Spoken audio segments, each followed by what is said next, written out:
Guys, आज की video बहुत ही इंपॉर्टेंट होने वाली है क्योंकि आप स्क्रीन पर जितने भी वर्ड्स देख रहे हैं, इन सारे वर्ड्स को हम एक ही वीडियो में कवर करने वाले हैं, पूरे एग्जांपल्स के साथ बहुत ही इजी वे में। तो वीडियो में आपको एंड तक बने रहना है।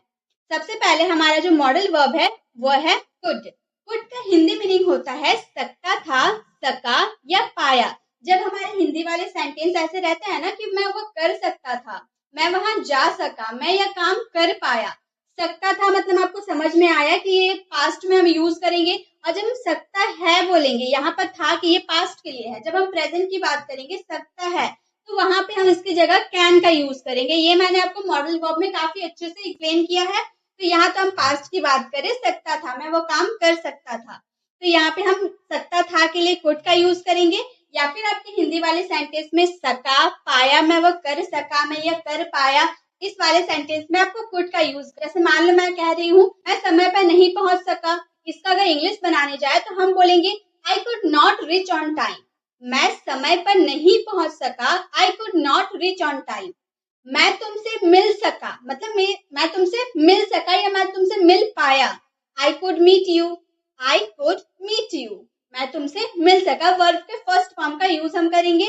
मेरा उससे बात नहीं हो पाया, I couldn't talk to him, I couldn't talk to him. तो आप कुड का यूज आप इंट्रोगेटिव सेंटेंस में भी कर सकते हैं, नेगेटिव सेंटेंस में भी कर सकते हैं, अफर्मेटिव सेंटेंस में भी कर सकते हैं। डिपेंड करता है कि आपके सेंटेंस क्या है।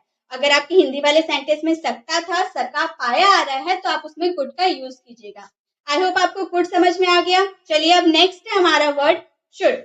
शुड का हिंदी मीनिंग होता है चाहिए। ये हम जब किसी को एडवाइस देते हैं ना कि आपको ये करना चाहिए, आपको वहां जाना चाहिए, आपको पढ़ाई करनी चाहिए, क्या मुझे ये कार खरीदनी चाहिए, तो एडवाइस देने और लेने के लिए हम शुड का यूज करते हैं। मैंने आपको मॉडल वर्ब में काफी अच्छे से एक्सप्लेन किया है। और मैं फिर आपको बताती हूँ कि जब आप किसी को एडवाइस दोगे, चाहे वो बड़े हो, छोटे हो, कोई भी हो, आप किसी को एडवाइस दे रहे हो या फिर उससे एडवाइस ले रहे हो और आपके हिंदी वाले सेंटेंस में चाहिए आ रहा, तो उसमें आपको शुड का यूज करना है। लेकिन अगर हम बात करें मोरल ऑब्लिगेशन की कि आपको पूजा करनी चाहिए, आपको मंदिर जाना चाहिए, मोरल ऑब्लिगेशन, नैतिकता की बात करें, तो उसमें हम ऑट टू का भी यूज कर सकते हैं। हालांकि शुड का भी यूज कर सकते हैं, लेकिन ऑट टू का भी यूज हम कर सकते हैं।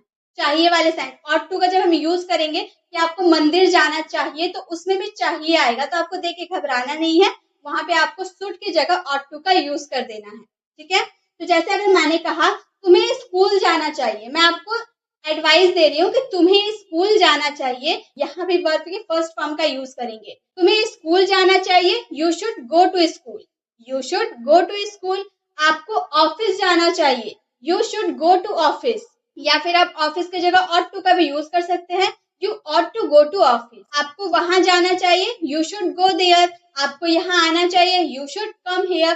तो इस तरह से आप शुड का यूज चाहिए के सेंस में कर सकते हैं। जब आप किसी को एडवाइस दोगे या फिर एडवाइस लोगे, तब हम शुड का यूज करेंगे। तो हमारा दो मॉडल वर्ब क्लियर हो गए। अब है हमारा शुड हैव। शुड हैव का हिंदी मीनिंग होता है चाहिए था। जब आप चाहिए प्रेजेंट की बात करेंगे तो उसमें शुड का यूज करेंगे। अब जब चाहिए था, शुड हैव का यूज करेंगे पास्ट के लिए।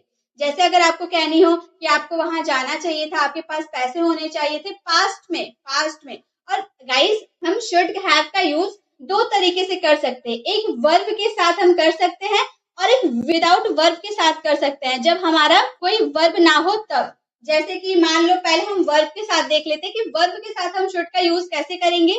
जैसे मैंने कहा आपको वहां जाना चाहिए, यहाँ पे काम हो रहा है ना, आपके सेंटेंस में काम हो रहा है, आपको वहां जाना चाहिए, जाने का काम हो रहा है ना। तो यहाँ हम जब काम होगा किसी सेंटेंस में, तो वहां वर्ब का यूज होगा। तो हम बोलेंगे you should have gone there. जाने का काम हो रहा है तो जाने को हम गो बोलते हैं, गो हमारा वर्ब है और वर्ब का थर्ड फॉर्म यूज होगा शुड हैव के साथ। याद रखिएगा, जब आप वर्ब के साथ यूज करें तो शुड हैव के साथ वर्ब का थर्ड फॉर्म यूज होगा। You should have gone there, आपको वहां जाना चाहिए। आपको खेलना चाहिए, यू शुड हैव प्लेड। इस तरह से आप अपने सेंटेंस को कंप्लीट कर सकते हैं जब आप वर्ब की बात करें, आपके सेंटेंस में कोई काम हो रहा होगा तब। अगर हम विदाउट वर्ब की बात करें कि आपके पास पैसे होने चाहिए, यहाँ काम हो रहा है, पैसे होने का क्या काम है, ऐसा होना तो कोई काम नहीं है। हम सिर्फ सिंपली बोल रहे कि आपके पास पैसे होना चाहिए, मतलब आपके पास कुछ होना चाहिए, तो उसमें हम बोलेंगे यू शुड हैव मनी। यहाँ कोई काम नहीं हो रहा, यहाँ कोई वर्ब नहीं होगा, हम सिंपली बोलेंगे यू शुड हैव मनी। आपके पास एक बाइक होनी चाहिए, you should have a bike. तो इस तरह से आप शुड का यूज वर्ब के साथ कर सकते हैं, वर्ब के थर्ड फॉर्म के साथ, और विदाउट वर्ब के साथ भी कर सकते हैं जिसमें कोई वर्ब नहीं होगी। जब आपके पास कुछ होने की बात होगी तब आप विदाउट वर्ब के साथ शुड हैव का यूज। क्लियर? शुड हैव भी हो गए क्लियर। अब है हमारे माइट। माइट का यूज हम करते हैं शायद ही के लिए। जब हमारा सेंटेंस में बहुत ही लेस पॉसिबिलिटी, बहुत ही कम पॉसिबिलिटी, संभावना बहुत ही कम रहती है, तब हम माइट का यूज करते हैं। जैसे हमारा सेंटेंस कई बार ऐसा होता है ना, शायद आप वहां हो सकते थे, शायद बारिश हो सकती थी, शायद आप बीमार पड़ सकते थे। इस तरह से जब आपके सेंटेंस में शायद आ रहा है, पॉसिबिलिटी, संभावना बहुत कम है, शायद की बात कर रहे हैं, तो उसमें हमारा माइट का यूज होगा। शायद बारिश हो सकती थी। अब मैं भगवान तो नहीं हूं कि मैं बोलूंगी कि बारिश हो जाए तो बारिश हो जाएगी, ऐसा तो नहीं है। मैं अपनी पॉसिबिलिटी के हिसाब से बता रही हूँ कि बादल घिर चुके हैं, शायद बारिश हो सकती है, तो मैं बोलूंगी it might rain. It might rain. Might का यूज हम क्यों किए? क्योंकि हम शायद, लेस पॉसिबिलिटी की बात करें, इसलिए माइट का यूज करेंगे, इट माइट रेन। रोहन शायद बीमार पड़ सकता है। अगर रोहन बारिश में भीग जाए तो रोहन शायद बीमार पड़ सकता है। अब जरूरी है कि रोहन बीमारी पड़ जाए। कोई बारिश में, कोई इंसान बारिश में भीगता है तो जरूरी नहीं कि वो सभी बीमारी पड़ जाए, कोई तो बीमार नहीं भी पड़ते हैं। तो शायद पॉसिबिलिटी कम है, हमारी पॉसिबिलिटी बहुत ही लो है, तो हम बोलेंगे रोहन शायद बीमार पड़ सकता है, Rohan might get sick. Rohan might get sick. उन्हें शायद देर हो सकती है, they might be late. They might be late. उन्हें शायद देर हो सकती है। तो जब आपको अपनी सेंटेंस में पूरी लेस पॉसिबिलिटी शो करनी हो, शायद की बात आप कर दे, तो उसमें माइट का यूज करें। और गाइस, मे का भी यूज हम करते हैं शायद के सेंस में, लेकिन मे का यूज हम कब करेंगे वो हम थोड़ी देर बाद जानेंगे, क्योंकि इस वीडियो में हमें बहुत सारे मॉडल वर्ब अभी सीखना बाकी है। अभी तो हम लोगों ने सिर्फ 4 मॉडल वर्ब देखा, अभी बहुत सारे बाकी है। प्रैक्टिस के लिए बहुत सारे सेंटेंसेस भी मैं आपको दूंगी, जिसे आपको अच्छे से बनाना है और अपनी इंग्लिश को अच्छी करनी है। अगर आपको वीडियो अच्छी लग रही है तो प्लीज वीडियो को लाइक करें और इसे ज्यादा से ज्यादा लोगों को शेयर करें, ताकि वो भी अंग्रेजी सीख पाए, क्योंकि इन्हीं सब वर्ड्स को मिला के ही हम डे टू डे कॉन्वर्सेशन आराम से कर पाते हैं। तो चलिए इसी के साथ हम आगे बढ़ते हैं। अब है हमारा एबल टू। एबल टू का हिंदी मीनिंग होता है काम करने योग्य है, मतलब कोई कार्य करने में सक्षम है, वो कोई काम कर पा रहा है, ऐसे वाले सेंस में आपको एबल टू का यूज करना है। जैसे कई बार हम ऐसे सेंटेंस बोलते हैं ना कि वह वहां जा पा रहा है, वह पढ़ पा रहा है, वह लिख पा रहा है, मतलब उसके हाथ में दर्द नहीं है, वो काम कर पा रहा है, उसकी तबीयत खराब नहीं है, इसलिए वो काम कर पा रहा है।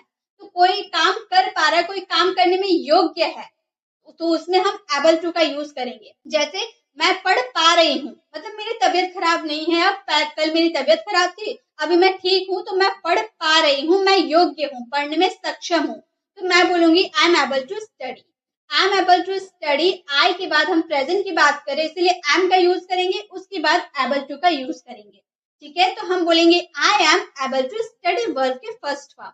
I am able to study.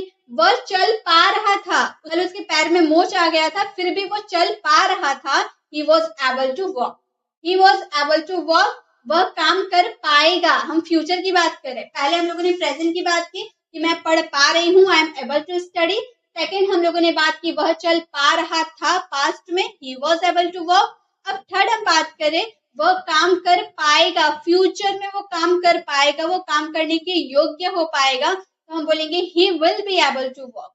He will be able to walk। तो आपको अपने सेंटेंस को देखना है कि आप प्रेजेंट की बात करें, फ्यूचर की बात करें या फिर पास्ट की बात करें, उसके अकॉर्डिंग आपको हेल्पिंग वर्ब का यूज करना है, और हेल्पिंग वर्ब के बाद एबल टू का यूज करना है, उसके बाद वर्ब के फर्स्ट फॉर्म का यूज करना है। ठीक है, एबल टू समझ में आ गया। अब चलिए नेक्स्ट है हमारा अबाउट टू। अबाउट टू का हिंदी मीनिंग होता है काम करने या फिर होने वाला है, कुछ होने वाला है, एग्जाम आने वाली है, पापा घर आने वाले हैं, मतलब कुछ होने वाला है, उसके लिए हम अबाउट टू का यूज करेंगे। जैसे वह आने वाला है, तुम सोने वाले हो, हम देखने वाले, वो खेलने वाला है, पापा घर आने वाले, एग्जाम आने वाली है। इस तरह के सेंटेंसेस में आपको अबाउट टू का यूज करना है। वह आने वाला है, he is about to come. यहाँ भी आप ध्यान दीजिए, यहाँ भी आपको प्रेजेंट, पास्ट और फ्यूचर का ध्यान रखना होगा। आप प्रेजेंट की बात करें तो इज एम आर का यूज करना है, पास्ट की बात करें तो वॉज वर का यूज करना है, और फ्यूचर में विल का यूज करना है। तो अब यहाँ क्या बोले, मैं अभी सेंटेंस आपको क्या बोली, वह आने वाला है, प्रेजेंट की मैंने बात की, इसलिए he is about to come. पहले ही के बाद हमारा हेल्पिंग वर्ब इज लगेगा, क्योंकि ही थर्ड पर्सन सिंगुलर होता है, इसलिए इस का यूज हम लोगों ने किया। ही इज, उसके बाद अबाउट टू, वर्ब का first form come, he is about to come, वह आने वाला है। तुम सोने वाले थे, पास्ट में तुम सोने वाले थे, you were about to sleep, you के साथ वर का यूज होता है, you were about to sleep. हम देखने वाले हैं, we are about to watch, we are about to watch. तो हमारा अबाउट टू का भी यूज हम प्रेजेंट, पास्ट और फ्यूचर के लिए कर सकते हैं, उसके अकॉर्डिंग ही हम हेल्पिंग वर्ब का यूज करेंगे। ठीक है, अबाउट टू भी क्लियर हो गए। नेक्स्ट है हमारा गोइंग टू। गोइंग टू का हिंदी मीनिंग होता है काम करने जा रहे हैं या काम करने जा रहा था। इसका भी यूज आप प्रेजेंट, पास्ट और फ्यूचर के लिए कर सकते हैं, तीनों में कर सकते हैं आप गोइंग टू का यूज। जैसे कि आप बहुत सारे सेंटेंस ऐसे बोलते हैं ना, मैं कार खरीदने जा रहा हूँ, मैं बाइक खरीदने जा रहा हूँ।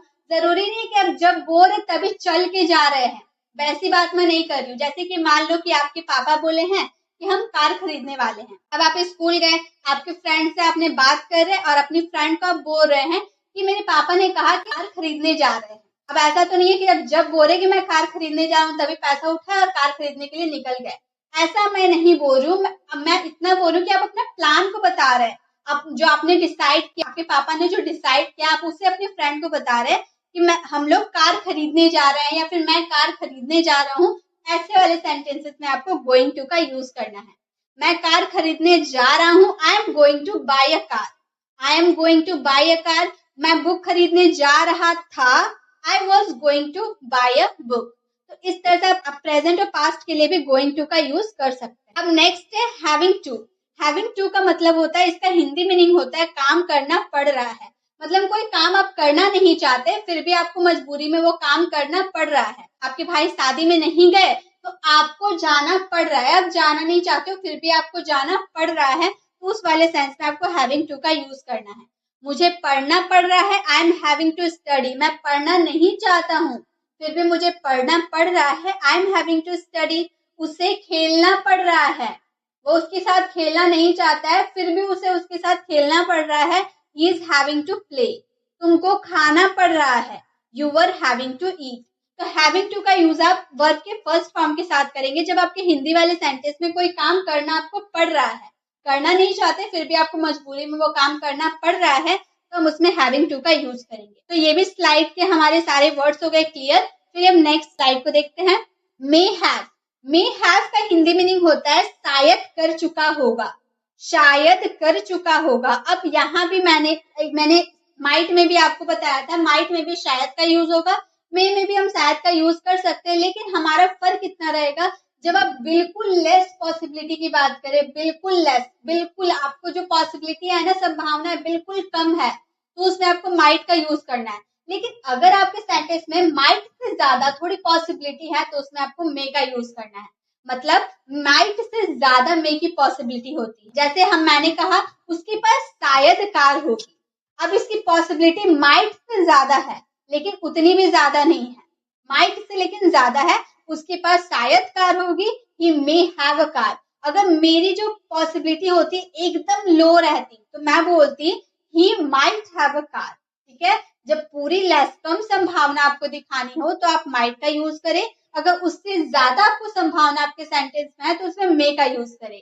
ही मे हैव अ कार, वह शायद खेल चुका होगा, ही मे हैव प्लेड, तुम शायद पढ़ चुकी होगी, यू मे हैव स्टडीड। तो मे हैव का यूज हम तब करेंगे जब आप शायद कोई काम कर चुके होंगे, तब हम उसमें मे हैव का यूज करेंगे। अब नेक्स्ट है हमारा वुड।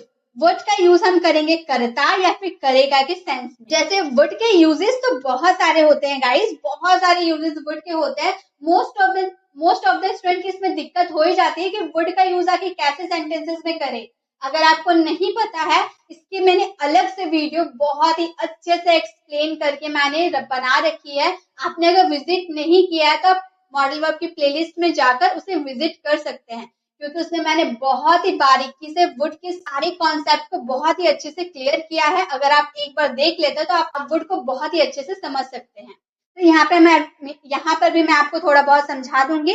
वुड का यूज हम करता या फिर करेगा के सेंस में करेंगे। जैसे मैंने कहा उसने कहा था कि वह लेट आएगा, गा गे गी आपके सेंटेंस में गा गे और गी आपके सेंटेंस में आएंगे, तो ये मत सोच लीजिएगा इसमें विल का यूज होगा। विल का यूज हम फ्यूचर के लिए करते हैं कि वह जाएगा, वह खाएगा, वह सोएगा, ऐसा हम फ्यूचर में जब बोलेंगे तब हम उसमें विल का यूज करेंगे। लेकिन प्रेजेंट में बात कर रहे हैं, प्रेजेंट में बात करें कि वह खाएगा। प्रेजेंट में जब आप बोल रहे उसी वक्त वो खा रहा है तो हम उसमें वुड का यूज करेंगे। जैसे मैंने कहा उसने कहा था कि वह लेट आएगा। पहला सेंटेंस आपका पास्ट में है, दूसरा सेंटेंस अगर गागे की है तो उसमें वुड का लगना जरूरी है। तो हम इसे बोलेंगे he told that he would come late. He told that he would come late. उसने कहा था कि वह लेट आएगा। वह कॉलेज जाता होगा। वह कॉलेज जाता होगा। He would go to college. मैं अपने बचपन में क्रिकेट खेला करता था। पास्ट हैबिट को शो कर रहा है। ठीक है, पास्ट हैबिट को शो करने के लिए हम यूज्ड टू का तो यूज कर ही सकते हैं, प्लस वुड का भी यूज कर सकते हैं कि मैं बचपन में क्रिकेट खेला करता था। I would play in my childhood. I would play cricket in my childhood. मैं बचपन में क्रिकेट खेला करता था। तो वुड का यूज आपको और अच्छे से जानना है तो आप मॉडल वर्ब वाली वीडियो को विजिट कर सकते हैं। नेक्स्ट है हमारे वुड हैव। वुड हैव का हिंदी मीनिंग होता है पास होगा। कोई चीज पास होने की बात करें, आपके पास कार होगी, आपके पास खिलौने होंगे। वुड हैव का यूज हम दो तरह के सेंटेंस में कर सकते हैं। एक पास होगा जिसमें कोई वर्ब नहीं होगा, और दूसरा चुका होगा, कोई काम कर चुका होगा उसमें वर्ब होगा। जब आप किसी काम को कर चुके होंगे तब उसमें आप वुड हैव के साथ वर्ब का यूज कीजिएगा, वर्ब के थर्ड फॉर्म का। लेकिन अगर आपके सेंटेंस में पास होगा, कोई चीज पास होगा, तो हम उसमें वुड हैव का यूज करेंगे विदाउट वर्ब के साथ। जैसे अगर हम वर्ब की बात करें तो हम बोलेंगे पापा आ चुके होंगे। पापा का आने का काम हो रहा है ना, काम हो रहा है इसमें, तो हम बोलेंगे पापा आ चुके होंगे। पापा वुड हैव कम। कम हमारा वर्ब का थर्ड फॉर्म है। आप इसे फर्स्ट फॉर्म ना समझे क्योंकि वर्ब कम का थर्ड फॉर्म भी कम ही रहता है। पापा वुड हैव कम। वह खेल चुका होगा। He would have played. वह जा चुकी होगी। He would have gone. अगर हम विदाउट वर्ब की बात करें तो हम बोलेंगे उसके पास कार होगा। he would have a car. he would have a car. तो इस तरह से आप would have का यूज चुका होगा वाले सेंस में भी कर सकते हैं और पास होगा वाले सेंस में भी कर सकते हैं। नेक्स्ट है हमारे should have. should have का यूज हम करेंगे करना ही चाहिए। कोई काम आपको करना ही चाहिए, ऐसे वाले सेंटेंस में आपको should have का यूज करना है। जैसे मैंने कहा आपको पढ़ना ही चाहिए। you should have to study.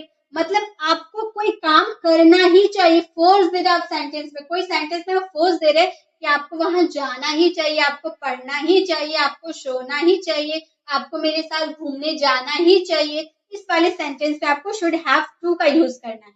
तो मैंने सेंटेंस बोला आपको पढ़ना ही चाहिए, आप एडवाइस दे रहे हो और अपने सेंटेंस में थोड़ा जोर दे रहे हो कि आपको पढ़ना ही चाहिए, तो हम बोलेंगे you should have to study. You should have to study. आपको जाना ही चाहिए। You should have to go. You should have to go. आपको करना ही चाहिए, मतलब करने से आपकी फायदा होगा, आप इसे कर लो आपको ही फायदा होगा। तो हम बोलेंगे आपको करना ही चाहिए। You should have to do. Should have to का यूज हम प्रेजेंट के लिए करते हैं कि कोई काम करना ही चाहिए। लेकिन अगर हम पास्ट की बात करें कि आपको कोई काम करना ही चाहिए था तो हम उसमें क्या यूज करेंगे, वो भी तो जानना जरूरी है।